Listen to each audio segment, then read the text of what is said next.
ತಮ್ಮ ಸುದೀರ್ಘ ರಾಜಕೀಯ ವೃತ್ತಿ ಬದುಕಿನಲ್ಲಿ ಕ್ಲೀನ್ ಇಮೇಜ್ ಹೊಂದಿದ್ದಂತಹ ಸಿದ್ದರಾಮಯ್ಯರವರನ್ನು ಬಿಟ್ಟು ಬಿಡದಂತೆ ಕಾಡದಂತಹ ಪ್ರಕರಣ ಅಂತ ಹೇಳಿದ್ರೆ ಮೂಡ ಹಗರಣ.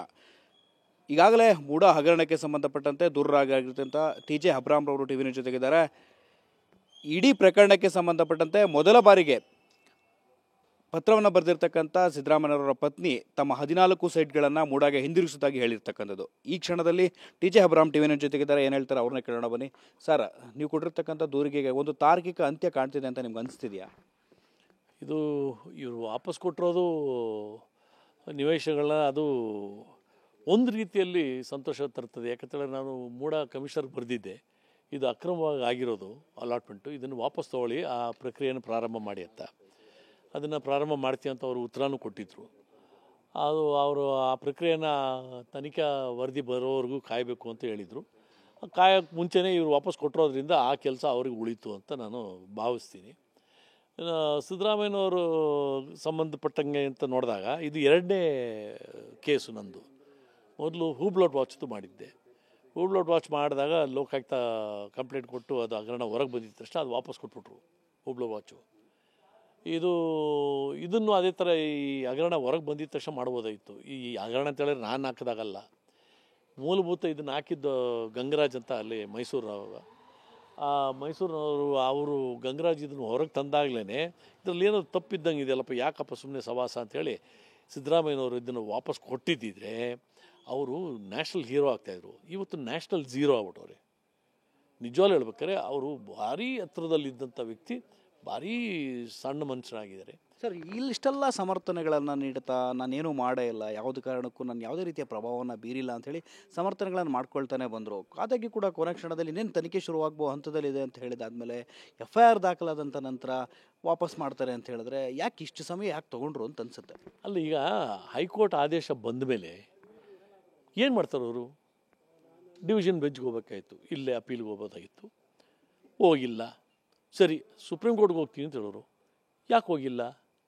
ಸ್ವಲ್ಪ ಜ್ಞಾನ ಇರೋರು ಆ ಆದೇಶವನ್ನು ಓದಿದ್ರೆ, ಹೈಕೋರ್ಟ್ ಆದೇಶವನ್ನು ಓದಿದ ಮೇಲೆ ಅದನ್ನು ಚಾಲೆಂಜ್ ಮಾಡಿ ನೀವು ತಗೊಂಡು ಅದನ್ನು ತಪ್ಪು ಅಂತ ಹೇಳೋದು ಎಲ್ಲಿ ಹೇಳ್ತೀರಿ ಹೇಳಿ?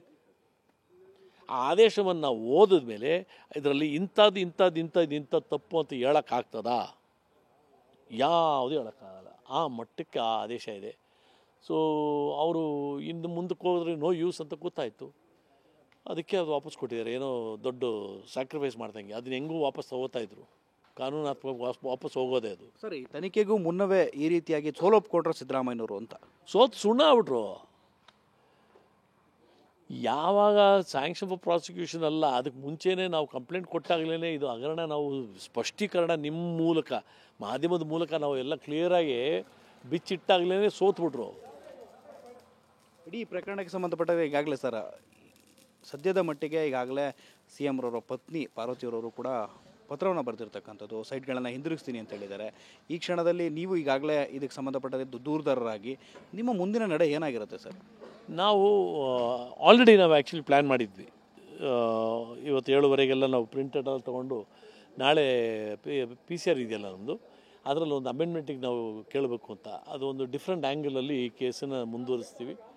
ಇದನ್ನು ವಾಪಸ್ ಕೊಟ್ಟಿರೋದಲ್ಲ ಜಯ. ಆ ಅಕ್ರಮ ಏನು ನಡೀತೋ ಆ ಅಕ್ರಮಕ್ಕೆ ಯಾರ್ಯಾರು ಭಾಗಿಯಾಗಿದ್ರೋ ಅವ್ರಿಗೆ ಶಿಕ್ಷೆ ಆಗಬೇಕು. ಆದಾಗ ನಮಗೆ ಭ್ರಷ್ಟಾಚಾರದ ವಿರುದ್ಧ ನಡೆಸೋಂಥ ಹೋರಾಟಕ್ಕೆ ಒಂದು ಜಯ ಸಿಕ್ಕಿದಂಗೆ. ಸರಿ, ಸೈಟ್ಗಳನ್ನು ಹಿಂದಿರುಗಿಸಿದಂಥ ಬಳಿಕ ಸೈಟ್ಗಳನ್ನು ಹಿಂದಿರುಗಿದಷ್ಟೇ ಮುಗೀತು ಪ್ರಕ್ರಿಯೆ ಅಂತನಾ? ಇಲ್ಲ. ಈಗ ನೀವು ಫಾರ್ ಎಕ್ಸಾಂಪಲ್ ನೀವು ಮೆಜೆಸ್ಟಿಕ್ ಹೋಗ್ತಾ ಇದ್ದೀರಪ್ಪ, ನಿಮ್ಮ ಜೇಬನ್ನು ಯಾರೋ ಪಿಕ್ ಪಾಕೆಟ್ ಮಾಡಿಬಿಟ್ರು, ನೀವು ಅವ್ರನ್ನ ಅಟ್ಟಿಸ್ಕೊಂಡು ಹೋಗಿ ಹಿಡಿದ್ಬಿಟ್ರಿ. ಹಿಡಿದು ಪೊಲೀಸು ಬಂದರು. ಪೊಲೀಸ್ ಬಂದಾಗ ಅವನು ಇಲ್ಲ ಸ್ವಾಮಿ ನಾನು ವಾಪಸ್ ಕೊಟ್ಬಿಡ್ತೀನಿ ಅಂತ ಹೇಳೋರು ಥೆಫ್ಟ್ ಕೇಸ್ ಆಗಲ್ವಾ? ಅವ್ರು ಮಾಡಿದಂಥ ಆ್ಯಕ್ಟ್ ಇದೆಯಲ್ಲ ಥೆಫ್ಟು, ಅದಕ್ಕೆ ಕೇಸ್ ಆಗೇ ಆಗ್ತದೆ. ಅದಕ್ಕೆ ಶಿಕ್ಷೆ ಆಗಲೇಬೇಕು. ಈ ವಿಚಾರವಾಗಿ ನಿಮ್ಮ ಹೋರಾಟ ನಿರಂತರವಾಗಿರುತ್ತೆ ಮುಂದೆ? 100% ನಾವು ತಾರ್ಕಿಕ ಹಂತಕ್ಕೆ ತೊಗೊಂಡೋಗ್ತೀವಿ ಇದನ್ನ. ಎಸ್ ಸರ್, ಇದಿಷ್ಟು ಕೂಡ RTI ಕಾರ್ಯಕರ್ತರಾಗಿರ್ತಕ್ಕಂಥ ಟಿ.ಜೆ. ಅಬ್ರಾಮ್ ಅವರು ಹೇಳ್ತಿರ್ತಕ್ಕಂಥ. ಕ್ಯಾಮ್ರಾಮನ್ ಮುತ್ತುರಾಜ್ ಜೊತೆ ಶಿವಪ್ರಸಾದ್, TV9 ಬೆಂಗಳೂರು.